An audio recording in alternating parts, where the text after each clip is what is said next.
ధర్మో రక్షతి రక్షితః అనేటువంటి ఆర్యోక్తిని అనుసరించి ఈనాడు ధర్మ పోరాటం చేస్తున్నటువంటి మన ప్రియతమ ముఖ్యమంత్రి గారిని ఆ ధర్మమే రక్షిస్తుంది, ధర్మమే రక్షించాలి అని చెప్పి మనస్ఫూర్తిగా కోరుకుంటూ, తరతరాల చరిత్రలో ఎవరైతే కళల్ని కళాకారుల్ని గౌరవిస్తారో వాళ్ళు తలపెట్టినటువంటి కార్యక్రమాలు దిగ్విజయంగా జరుగుతాయి, చరిత్రలో నిలిచిపోతారు అనేటువంటిది మనం నేర్చుకుంటున్న విషయం. 6 శతాబ్దాల ఘన చరిత్ర కలిగినటువంటి కూచిపూడి నాట్యానికి తిరిగి పునరుజ్జీవం కల్పించి వందలాది మంది కళాకారులకి ఈ రోజున ప్రదర్శనలతో పాటుగా వృద్ధాప్యపు పెన్షన్లు ఇస్తూ తెలుగువారి యొక్క కళల్ని ప్రపంచ వేదిక మీద చాటి చెప్పినటువంటి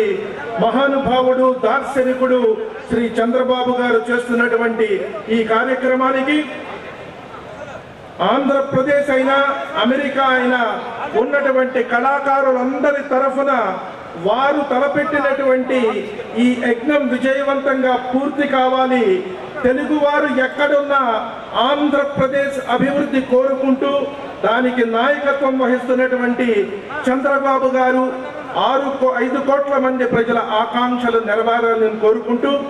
అమెరికాలో ఉంటున్నటువంటి మేము గత 30 సంవత్సరాలుగా ఎందరో అక్కడ వాళ్ళని చూసిన తర్వాత చంద్రబాబు గారు లాంటి దార్శనికుడిని ఇంతవరకు చూడలేదు. ఆయన దార్శనికతలో రూపుదిద్దుకోబోతున్నటువంటి ఈ నవ్యాంధ్రప్రదేశ్కి అమెరికాలో ఉండి అభివృద్ధి కోరుకుంటున్నటువంటి వాళ్ళకి ఇక్కడ ఉన్న 5 కోట్ల మంది ప్రజలకు సంఘీభావం తెలియజేసుకుంటూ సెలవు.